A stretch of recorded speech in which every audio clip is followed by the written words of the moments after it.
ada orang yang rajin ibadah, rajin sholat, rajin ibadah, rajin puasa, rajin tahajud.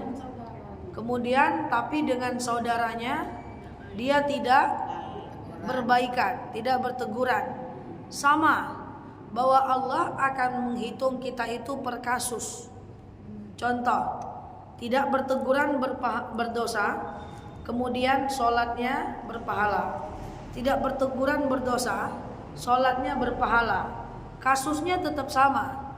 Makanya sering saya sampaikan bahwa orang yang seperti itu tetap akan dicuci dulu di neraka. Tetap dia akan masuk surga kok. Dalam ajaran agama Islam, semua orang Islam ini masuk surga. Cuman dia akan dicuci di neraka. Nah, cuma persoalannya adalah bukan bagaimana dia sih, Bu. Bagaimana kita nggak seperti dia. Karena jangan sampai kita tanya jawabnya menghakimi seseorang. Nah, cuman yang saya pengen sampaikan adalah itu berarti makanya ada dalil ud'u fis silmi kafah. Masuklah kalian ke dalam Islam secara kafah.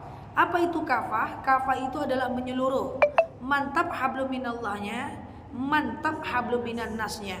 Ada orang rajin sholat, rajin puasa, rajin ibadah, tapi kemudian dia tidak baik dengan orang, berarti hablum minan nasnya kena. Sebaiknya ada orang yang hablum minan nasnya mantap. Kapan orang minta tolong dia tolong, kapan orang minta bantu dia bantu, kapan orang minta sedekah dia kasih, tapi tidak sholat. Berarti hablum minallahnya jelek. Jadi makanya kita maunya hablum minallah kita mantap, hablum minan nas kita bagus. Nah, persoalannya bukan bagaimana dia di hadapan Allah. Persoalannya adalah bagaimana kita menghadapi dia. Yang dia itu rajin sholat, rajin puasa, rajin ibadah, tetapi dia tidak mau bersapaan dengan kita. Maka yang mesti kita lakukan adalah kita dulu untuk menyapa dia. Dia nggak mau disapa, itu urusan dia dengan Allah. Karena ingat, dibenci nggak apa-apa. Yang penting jangan membenci. Ya, tidak disapa nggak apa-apa. Yang penting tetap menyapa. Kita ngangguk, kemudian dia menghindar, nggak apa-apa. Yang penting bukan kita pelakunya. Biar dia melakukan, yang penting bukan kita pelakunya. Itulah yang mesti kita lakukan. Ya. Dan tentang kenapa dia seperti itu kan kita juga nggak terlalu ngerti. Bisa jadi ada faktor kesalahan kita. Ya, maka yang kita lakukan adalah kalau ada saudara tidak mau menyapa kita, sapa aja dulu. Dia buang muka, yang penting kita udah sapa. Karena ingat ya, kita tidak dihukumi dengan sikap dia. Yang kita akan diminta pertanggungjawaban adalah sikap kita. Kalau kita tidak menyapa, biar dia salah, yang penting sebisa mungkin kita jangan salah. Itu prinsipnya dalam berhubungan. Dengan kawan-kawan juga, biar dia yang nyakitin, yang penting jangan sampai aku yang nyakitin. Karena usahalah untuk tidak berbuat salah kepada orang. Itu prinsipnya. Oke? Ya. Apa satu lagi saja? Mengenai ini tadi kan apa yang ya akidah juga kan. Yang berhutang sama kita kan udah lama nih. Ada beberapa orang gitu kan. Sementara kita tahu kayaknya siapa yang berhutang tidak akan mencuma surga, katanya gitu. Tidak melacak ke surga.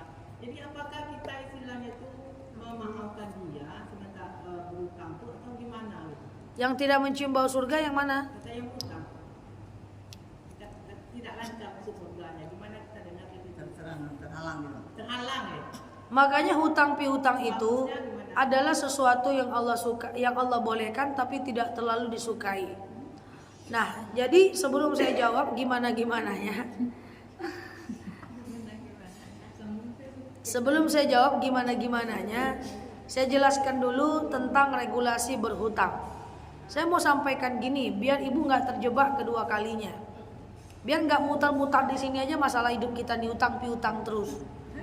Jadi gini, pinjamkanlah uang kepada orang saat kita siap uang itu hilang. Saya ulang dulu ya. Pinjamkanlah uang itu kepada orang saat kita siap uang itu hilang. Ustazah, pinjam uang 1 juta. Lalu kemudian saya ukur-ukur dulu, saya siap nggak uang itu hilang. Ternyata saya siap uang tuh oke. Dengan uang 1 juta itu, kalau nanti dia nggak bayar, saya siap. Misalnya, oke? Maka pinjamkanlah uang itu. Seketika dia tidak mau bayar, saya main ke rumahnya, dia lari keluar. Saya main ke rumahnya, dia lari keluar. Seketika dia tidak mau bayar, saya sudah ikhlas uang itu hilang. Saya cuman kehilangan uang, saya nggak kehilangan teman. Oke? Coba pilihan kedua. Saya tidak mau. Pilihan kedua adalah saya mau meminjamkan, tapi nggak siap uang itu hilang. Ustazah, pinjam duit 1 juta. Oke, ini dia. Saya nggak siap uang itu hilang. Lalu kemudian saya main ke rumahnya, dia pergi ke kamar mandi. Saya marah-marah. Saya bilang gantilah woi, gantilah woi, gantilah woi, gantilah woi. Akhirnya dia malah, Ustazah Nela minjam segitu aja, minta-minta. Nah, udahlah dia minjam, dia pula yang gosipin kita. Maka saya tidak ikhlas. Saya tetap minta. Akhirnya ribut. Saya kehilangan 2. Kehilangan uang, kehilangan teman. Maka lakukan yang ketiga. Seandainya pilihan yang ketiga, sebelum ke jawabannya, mindsetnya harus dapat dulu. Karena kalau ini nggak duduk, akan terulang lagi kalau saya jawab ujungnya aja. Yang ketiga, saya nggak siap uang itu hilang. Walaupun uang saya banyak, saya nggak siap uang itu hilang. Ustazah bilang pinjam uang 1 juta, walaupun uang saya banyak misalnya. Saya nggak siap uang itu hilang, nggak usah pinjamin. Masa iya kamu nggak setia kawan mah? Masa nggak mau minjamin? Iya, saya ada uangnya, cuman saya lagi nggak bisa minjamin. Loh kok gitu kali, kok gitu kali, kok gitu kali? Iya, kayak gimana? Wah kamu nih ya nggak sedia kawan ya? Kan aku teman dekatmu. Karena kamu teman dekatku lah, aku mungkin tidak mau minjamkan. Kenapa? Karena aku tidak mau kehilangan kawan. Alasannya? Nanti akhirnya kan dia nggak mau teman sama saya misalnya. Saya cuman kehilangan dia, saya nggak kehilangan uangnya. Katanya kalau alasannya bohong. Ya. Sebelum saya ke alasan bohong, saya jawab dulu. Terus gimana kalau ada orang berhutang dengan kita? Kita ikhlaskan atau tidak? Itu pilihan ibu. Tidak wajib mengikhlaskan orang yang berhutang. Kalau setiap orang diwajibkan mengikhlaskan orang yang berhutang, berapa banyak orang yang berhutang dan kemudian tidak amanah dengan hutangnya. Jadi tidak ada kewajiban mengikhlaskan orang yang berhutang. Diikhlaskan dapat pahala di dunia. Tidak diikhlaskan, nanti dia akan mencari kita di padang mahsyar dan akan memberikan pahalanya untuk kita. Jadi bukan tersendat ke surga. Dia lama proses mencari kita di padang mahsyar. Sampai akhirnya nanti dia akan kasih pahalanya buat kita. Berarti yang terbaik itu ditagih lah Ustaz ya? Yang menagih hutang tuh harus wajib hukumnya 3 kali minimal. Kalau saya gini saja, dia datang ke rumah ya kan, minjam uang, dia tuh terlilit dengan rentenir. Jadi karena dia datang pertama saya nggak kasih, datang lagi kedua saya nggak kasih, datang yang ketiganya dibawa orang tuanya ke rumah saya gitu kan.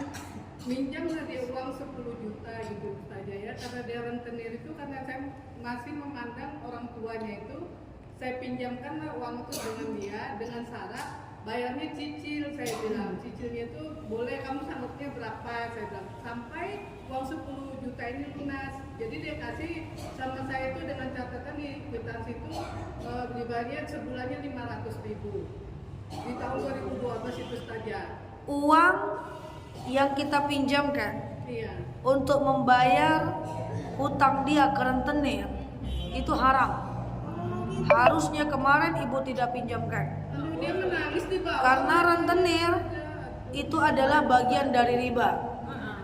Ketika ibu meminjamkan uang untuk rentenir, untuk mengganti uangnya ke rentenir, iya, itu al-wasilatul haram. Kalau nggak tahu Yang menjadi penghubung keharaman adalah haram. Jadi jangan meminjamkan uang kepada orang untuk mengganti hutang ribanya. baik dalam bentuk rentenir ataupun dalam bentuk apapun. Jadi berdosa saya. Al-wasilatul haram haram. Yang menghantarkan kepada keharaman adalah haram. Kemudian selanjutnya adalah niat benar, cara salah itu juga salah. Niat kita meringankan orang, tapi kemudian membuat dia akhirnya melanjutkan ribanya. Orang yang hutang ke rentenir biasanya akan terjebak dengan dosa yang sama sekaligus. Jadi pinjamkanlah uang itu untuk dia makan, untuk dia berobat. Tapi kalau dia untuk meminjamkan uang untuk hutang dia, apalagi yang terlilit riba, itu hukumnya haram. Ustazah, apakah saya berdosa? Jelas itu perbuatan dosa, karena itu adalah ilmu umum saja. Tapi saya benar-benar nggak tahu Ustazah. Kalau nggak tahu, diangkat pena dari orang yang tidak tahu sampai dia tahu. Semoga tidak berdosa, tapi segeralah mohon ampun kepada Allah. Karena al-wasilatul haram haram, yang menghantarkan kepada keharaman adalah haram. Menolong orang yang riba sama dengan berbuat riba. Menyogok, membantu orang sogok menyogok sama dengan si penyogok itu. Sama. Tapi niat kita untuk melepas. Tapi kan Niat benar, cara harus benar. ya kan ini biarkan udah kamu bayar ini, jangan dinasihati juga, jangan sampai mengambil rentenir lagi ya gitu. Dan pembayaran ke saya itu diringankan setiap bulan kasih 500.000. Ketika sampai ke angka bulan ke-9 4.500.000, jadi 5.500.000-nya itu lagi tidak dibayar sampai saat ini gitu. Jadi saya kalau datang ke sana seperti kita mau berantem aja dia ke saya gitu saja, gimana? Iya, variabel pertama kan udah selesai.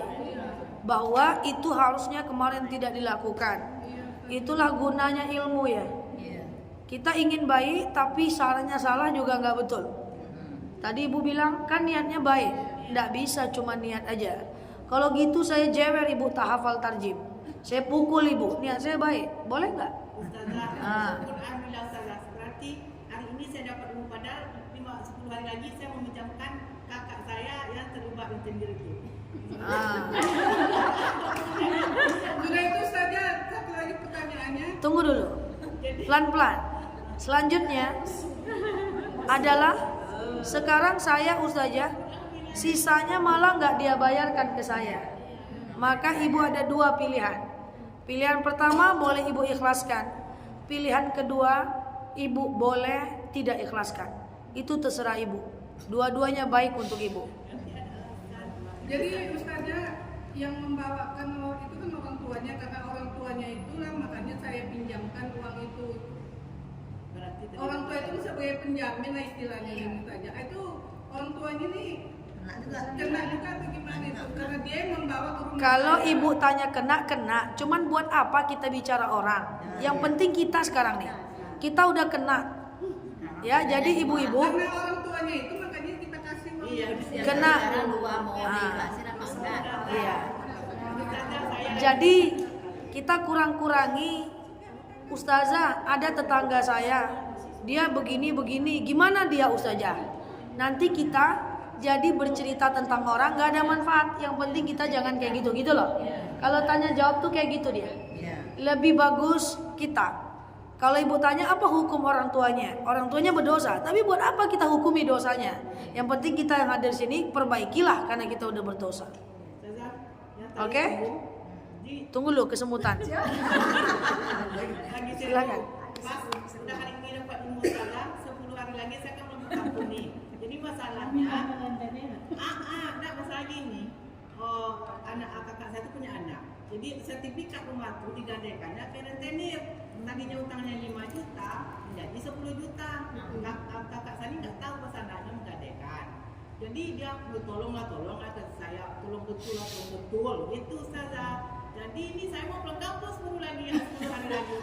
Jadi saya pun tadi itu kan bingung juga, gimana ya ini misalnya kakak kandung tak dipinjamkan, dia terlibat begitu. Agak berat juga sih pinjamkannya, tapi dapat ilmu hari ini alhamdulillah sekali. Iya, nggak usah dipinjamkan kalau dia buat bayar rentenir. Ya, next. Ada pertanyaan lain? Pokoknya udah dapat ilmu. Kasih aja, Berarti saya pinjamnya kalau Ustazah. saya Pulang. Bagusnya Simpan kasih duit. Jadi saya berdosa lah ya Ustazah ya, terikut berdosa lah ya. Tapi ibu tahu nggak? Enggak masalahnya tahu. Tadi Waktu dia datang dia bilang memang saya lupa, berarti tahu saya kan. Ya udahlah, nggak apa-apa, yang lalu biar berlalu. Karena yang Bagusnya kalau gitu nggak usah minjemin, kasih aja ya. Makanya maaf ya, apapun yang ibu mau kerjakan, ada dalil. Dak ma yaribuka illa ma la yaribuka. Kalau ibu ragu terhadap satu perkara, jangan dikerjakan dulu. Tangguhkan dulu sampai ketemu hukumnya. Ini kadang-kadang, Ustazah apa hukum pakai gigi kelinci biar cantik-cantik? Saya bilang tidak boleh, itu merubah bentuk kecuali saran dokter. Udah telanjur gimana Ustazah? Udah telanjur baru bertanya. Tanya tuh sebelum dilakukan. Ini banyak ini netizen jamaah-jamaah itu. Ustazah apa hukumnya memberi makan tukang saat kerja di rumah kita padahal dia muslim tapi dia nggak puasa Ramadan? Jangan dikasih, karena berarti kita sama kayak dia, memfasilitasi dia untuk tidak berpuasa. Kalau udah telanjur gimana? Gimana lagi? kalau nggak dikasih gini bilangnya sana ambil sendiri. Sama. Nggak boleh juga ya. Sebenarnya apa gimana begitu? Enggak, kalau apa Ustazah, kalau ada orang memperbaiki jalan depan kita belum puasa gitu, kita Ya, kesian yang punya haus-haus kita kasih, kita boleh beli sama. sama itu sama yang Makanya untuk belajar itu harus paham kaidah usul fik, al-wasilatul haram yang menghantarkan kepada keharaman haram. Orang itu kita kasih minum dibatalkannya puasanya karena kita. Kan kita yang melakukan namanya. Kita yang mendakwahkannya. Kalau gitu untunglah dulu sebelum ibu pernah bertanya sama Ustazah, pasang bulu mata tuh haram nggak? Nggak jadi, nggak jadi mas. Tidak jadi. Sama. Saya pun pengen. Tapi tidak boleh kan. Iya memang ya tanya Ustazah pasang bulu mata tuh haram nggak? Kata Ustazah mata boleh. Nggak jadi. Bilang,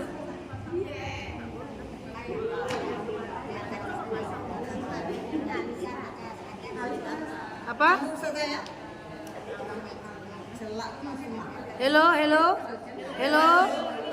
Ya, apa? Orangnya lain sedang tahu. Kalau nggak sedang orang kan kasih surga, tapi dia nggak pandai baca standar. Kalau pasal pasal. Dia Islam nggak pandai baca syahadat. Ah, inilah nih. Dia udah tua mau sholat kan, dia udah sholat, dia malu.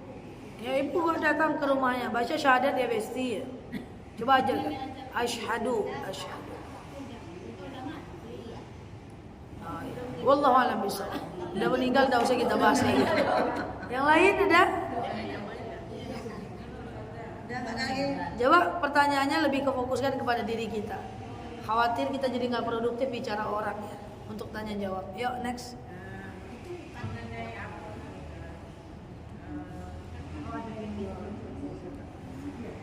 Ya silakan.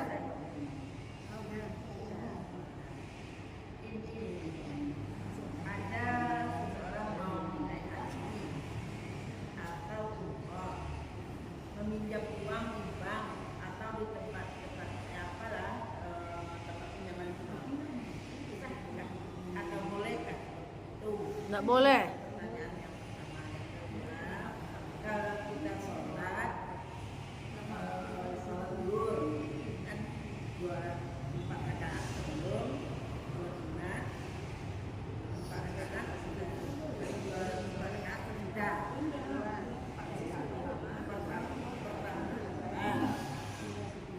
Sekarang kita terlambat, cuma kalau zuhur aja. Apakah boleh kita sambung kalau sunatnya setelah 2 rakaat saja? Nah, sekarang. Ba'diyah suhur.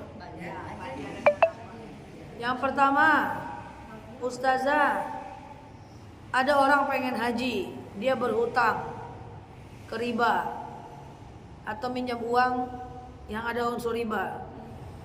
Untuk haji, jangankan Minjam uang haji ada unsur riba. Minjam uang tak ada unsur riba pun tak boleh. Haji itu harus mampu, Bu. Haji itu harus istitoah.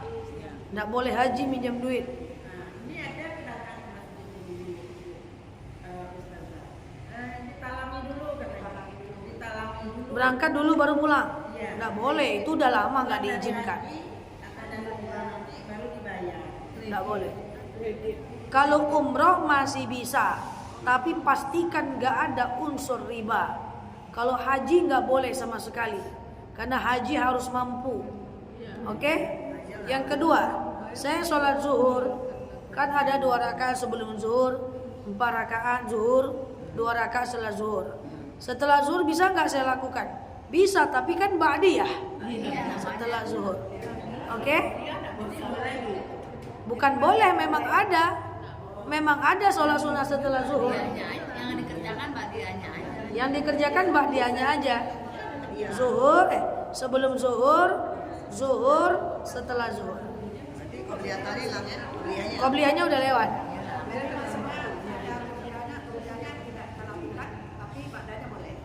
Boleh. Qobliyah tidak dilakukan, lalu kemudian sholat zuhur 4 rakaat, lalu kemudian ba'diyah. Boleh dong. Ya. Dalam sebelum saya berangkat umroh itu saya kan pinjam sama orang. Jadi dipinjamnya 10 juta. Saya minta kalau saya mau berangkat lagi, dia dipinjamkannya di berbunga yang bayar dari saya itu kayak mana? Tahu nggak?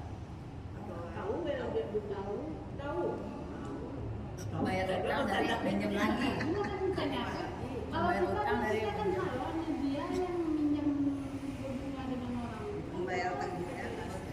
Ibu tahu itu uang riba. Kalau tahu nggak boleh. Makanya hati-hati ya dengan pinjam meminjam. Orang berutang dengan kita entah uang apa dibayarnya kita. Kalau ndak entah uang apa, tandanya nggak tahu.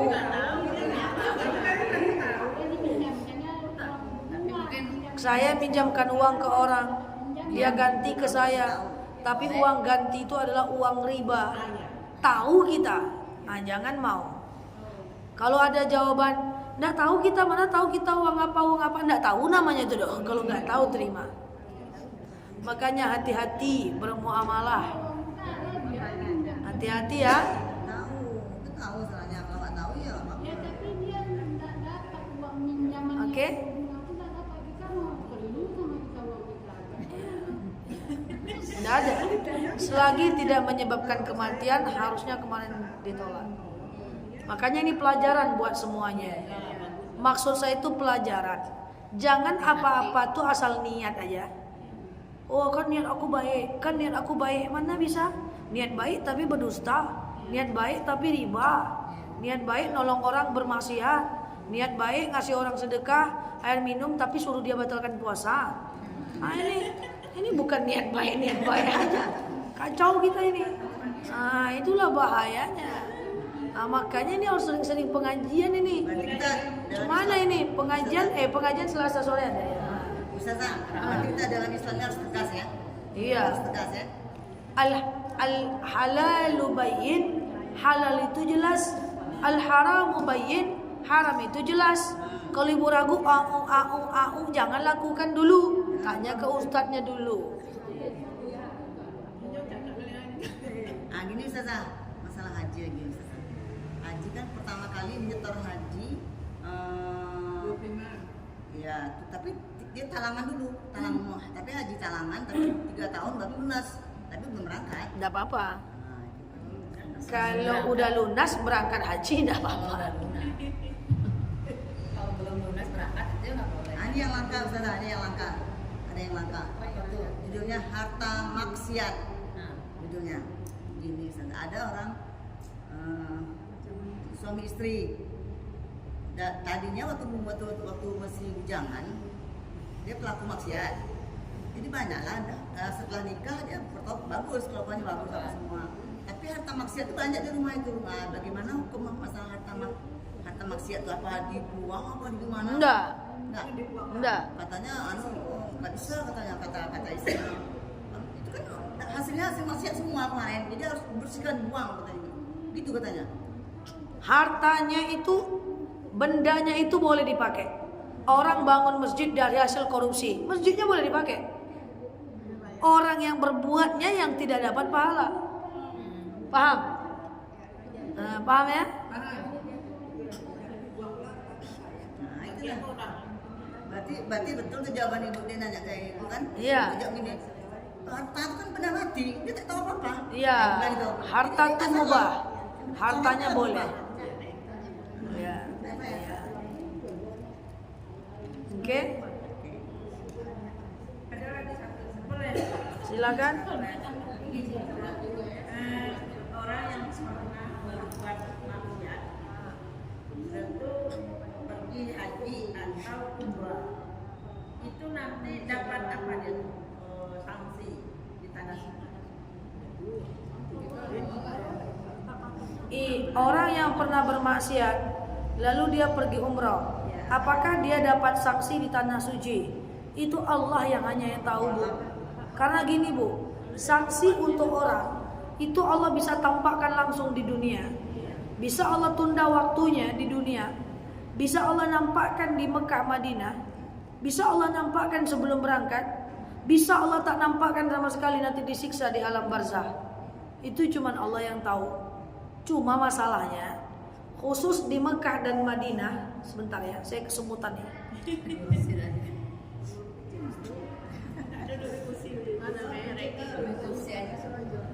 Cuma masalahnya khusus di Mekah dan Madinah itu biasanya segala doa langsung dijawab, kemaksiatan di situ langsung dihukum, dinampakkan. Yang di situ aja, yang dosa lalu-lalu terserah Allah. Kita bilang dia ndak enak makan itu, memang ndak enak sampai pulang. Deh, ndak usah Mbak, nggak apa-apa, ndak apa-apa. Deh, kalau kayak gini ngantuk terus kita nanti ini banyak makan, ngantuk terus. Gitu ya. Cuma persoalannya apakah dosa yang lalu-lalu langsung Allah jawab, itu urusan Allah. Atau bertobat sebelum berangkat boleh. Ya toh kan banyak berangkat itu memang kita sudah coba. Tahu buatlah. Oke, ada lagi? Ustazah, ada lagi Ustazah. Kalau masalah hadis yang mengatakan di majlis taklim ini nanti di akhirat apa di surga gitu, nanti kita nih bisa menanyakan salah satu teman tuh, menanyakan teman di mana temanku gini, nanti bisa yang teman yang ada tuh yang dicari itu bisa diangkat katanya gitu. Supaya saling Nah, itu kan ada hadisnya ya Ustazah ya. Nah, sekarang ada nggak hadisnya? Contohnya kayak gini, kita kan udah lama nih saya berguru sama Ustazah, udah bertahun-tahun. Bisa nggak Ustazah nanti mencari kita? Nah, kalau guru dan murid. Kalau enggak Ustaz, ada ikatannya. Alhamdulillah. Kita Kita benar soalnya hadisnya seperti itu, nggak benar. Iya, pernah dengar katanya. kita kan walaupun guru dan murid ini kan pertemanan. silaturahmi. Teman yang soleh, solehah bisa menyelamatkan temannya yang akan masuk neraka. Kita ngaji, kita beriman, kita mencintai dalam kebaikan. Kita nanti bisa, ya Allah itu temanku ya Allah, selamatkan dia ya Allah. Itu gunanya dekat-dekat dengan orang beriman. Baik. Bisa nggak guru dan murid? Kan kita bestian. Sama. Nah, itu maksudnya gitu, Ustaz. Maksudnya kalau Ustazah tuh masuk surga tuh kita jangan lupa. Jangan lupa. Lupa nanti dari pintu neraka, awas kok ya. Saya nggak pernah mendengar hadis yang gini yang Iya. guru sama anak murid. Termasuk anak-anak yang hafal Quran. Harus sampai Dia istri. bisa menyelamatkan orang tuanya, keluarganya masuk surga. Tapi tetap bersyarat. Tetap yang diselamatkan itu adalah orang-orang yang juga taat atau mendekati ketaatan. Dia nggak tinggal sholat, dia nggak tinggal puasa. Nggak bisa kita beriman, kita selamatkan orang yang tidak mau menyelamatkan dirinya sendiri di dunia. Gitu ya. Oh iyalah. Berarti kan anaknya nih kayak si Felix Robuso kan dia kan udah hafal hafiz, tapi orang tuanya nggak Islam, nah itu nggak bisa. Mana be? Dia anaknya hafiz, orang tuanya nggak Islam. Bisa nggak nanti orang tuanya masuk surga dalam pendapat ajaran Islam? Nggak bisa orang non muslim masuk bisa surga. menyelamatkan pamannya. Ustazah,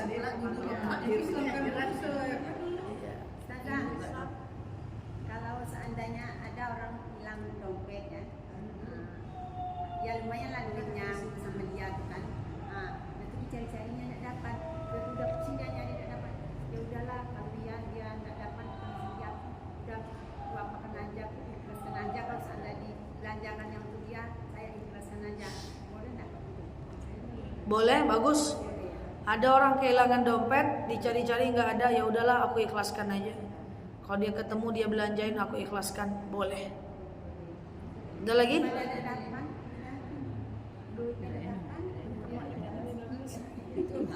Itu tentu lebih bagus. Kira kita yang nemu. Kalau yang sembuh, Kalau kita yang dapat, nggak tahu mau diserahkan kemana.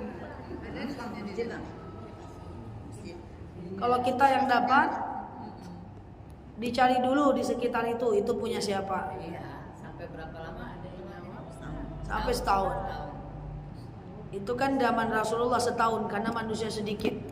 Kalau sekarang kan banyak. Kita udah sekarang keliling punya siapa nih, punya siapa nih, punya siapa nih.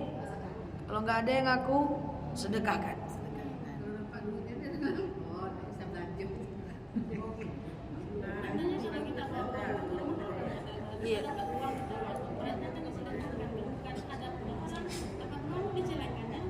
Nggak boleh. Uang yang kita dapat tidak boleh untuk kita.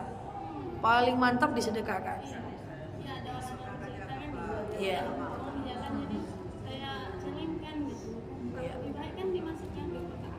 Betul.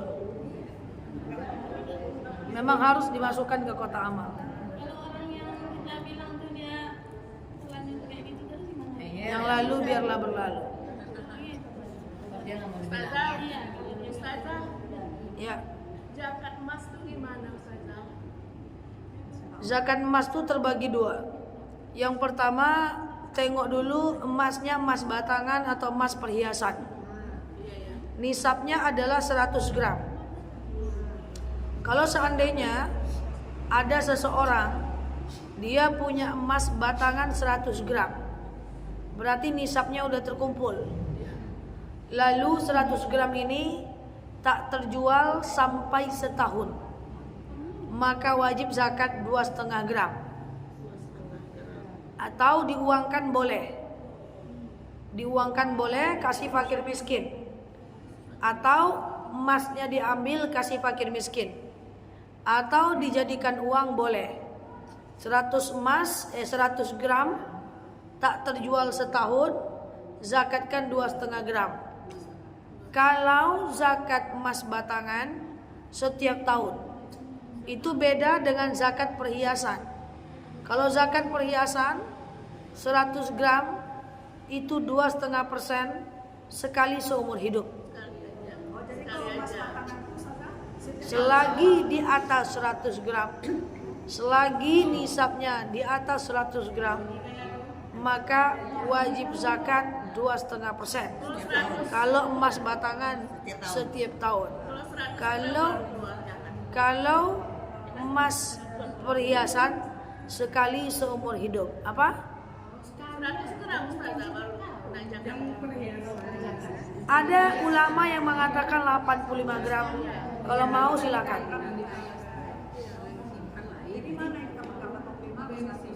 Kalau saya milihnya 85. Cuma nanti 85 cepat kali ada ulama mazhab yang bilang 85, ada yang 100. Kan perbedaan ulama mazhab terserah mau pilih yang mana. Kalau mengambil dengan uang itu sesuai dengan harga emas. Betul. Kalau kita punya 100 gram saja tapi dipinjam orang, apakah kita wajib zakat juga? Wajib zakat karena yang dihitung itu kepemilikan. Oh, kalau itu dipinjam orang? Iya. Kalau gitu 100 gram pinjam malah biar gak kena zakat. 100 gram dipinjam orang tetap kena zakat. Bukan ada yang pinjam. Tapi ada pula ya saudara saya juga. Saya kalau udah mencapai dengan 100, 2,5% dia jual, makanya kalau 5 bulan menjelang apa gitu dia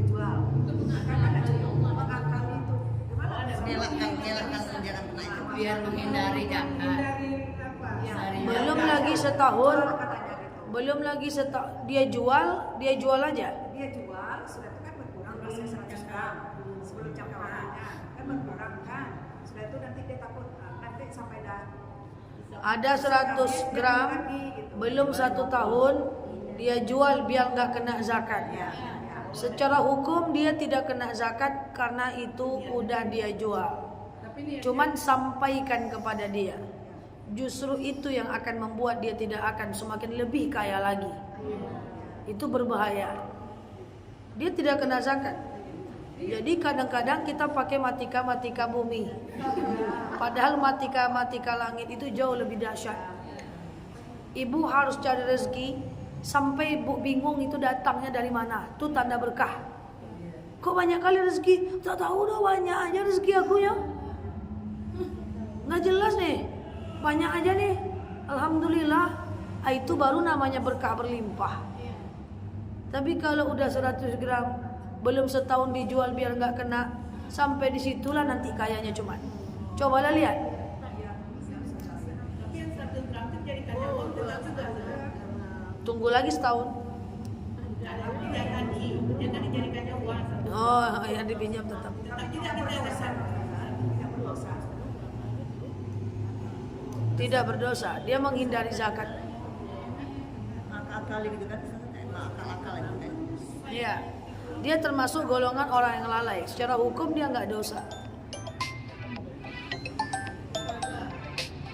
Mas tadi itu Ustazah, yang bercampur madu 24 sama madu 22 sama aja hitungannya. Yang 100 gram tuh. Pi, sama. Campur madu 22 sama madu 24 Sama. sama aja. 100 gram. Kalau madu 22 semua 100 gram. 100 gram juga. Ustazah 2,5% kalau untuk perhiasan. 2,5 gram. Iya, 2,5%. Jadi dalam 100 gram 2,5 gram kan? 2,5 gram. Iya dong. Jadi kita kasih sama siapa? Fakir boleh, miskin boleh. Fakir adalah orang yang tidak bekerja, miskin adalah orang yang bekerja tapi nggak cukup uangnya.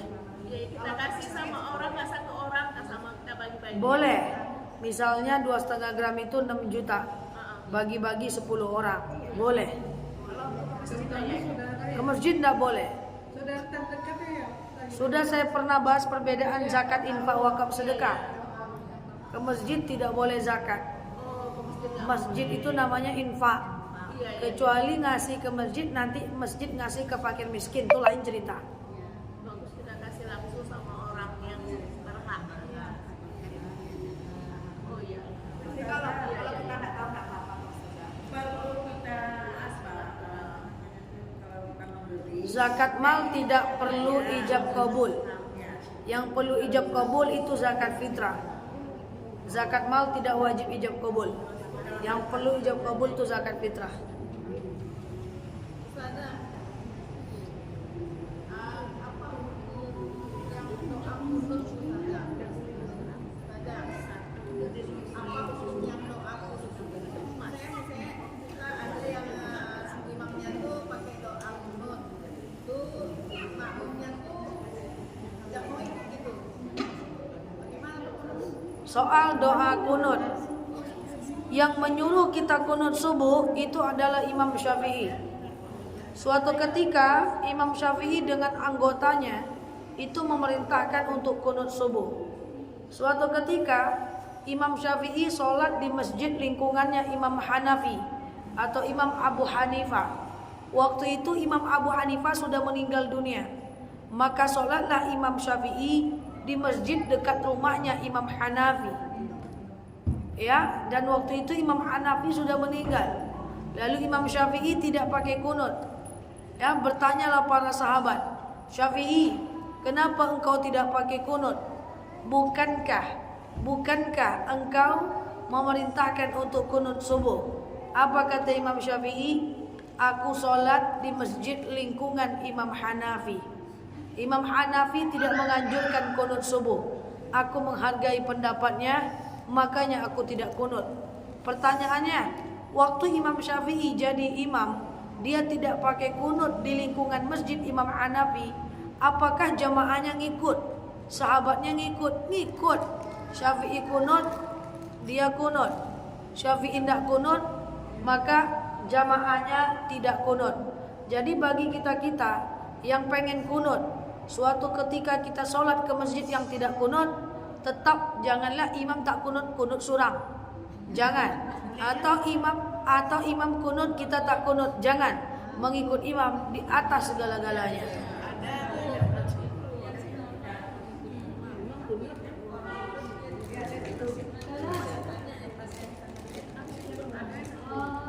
Gini masalah zakat tadi, kalau saya enggak menunggu emas saya sampai sekian gitu enggak ya. Dapat saya rezeki menjaga lagi kita keluarkan kan 2,5%. Ya saya kasih sama orang. Itu zakat profesi. Kalau rezeki dapat kasih 2,5%, itu zakat profesi, betul. Ini cerita tadi zakat emas. Kalau dia punya emas, babnya beda. Boleh gitu ya. Boleh. Kalau nunggu emas sekian berapa kalau zakat? Beda, Bu. Beda, itu masih Zakat profesi, misalnya saya punya penghasilan, saya zakatkan 2,5%. Lalu sisa penghasilan itu saya belikan emas. Terkumpul pula emasnya 1 nisab, zakatkan lagi emasnya. Lalu tersisa saya belikan rumah kos 8 pintu. Hasil 8 pintu itu 500.000 per bulan kali 8 4 juta. Keluarkan lagi zakatnya. Jadi zakat itu macam-macam. Kalau Ustazah umpamanya kita, apakah sama antara zakat emas dengan zakat devisa kita? Kita ada di situ, tapi kita ingin juga apa? Sama apa? Pakai haul juga ya. Sama. Jadi kalau menetap biasanya Seharga emas. Seharga emas. Emas sekarang berapa? 100 gram emas berapa? Segitulah angka uangnya. jadi uang devisa atau uang juga Betul. di zakatkan juga. Betul. Kita nggak antara 2,5%. Iya. Ada lagi? itu menetap 1 tahun juga. Betul. Kalau seandainya udah kita zakatkan, cukup sekali aja. Kalau uang tabungan selagi di atas angka 100 gram keluarkan tiap tahun. Oh di atas tiap tahun, beda dengan emas kan? Emas kan lain. Kalau emas kan udah zakatkan atau zakatkan lagi. Tapi kalau uang harus terus. Iya. Sama dengan emas batangan. Iya, betul. Ada lagi? Cukup? Cukup ya? Kenapa hari ini saya sering kesemutan? Biasanya saya jalan-jalan ya soalnya. Oke, demikian ya. Semoga ada manfaat bagi kita semuanya dan bisa menjawab keraguan kita. Dan jadi pinti kedua itu pinjamkan orang. Oke, demikian dari saya. Wallahu a'lam bishawab. Mohon maaf lahir dan batin. Silakan berdoa. Assalamualaikum warahmatullahi wabarakatuh. Siapa jemaah yang mimpin doa? Silakan.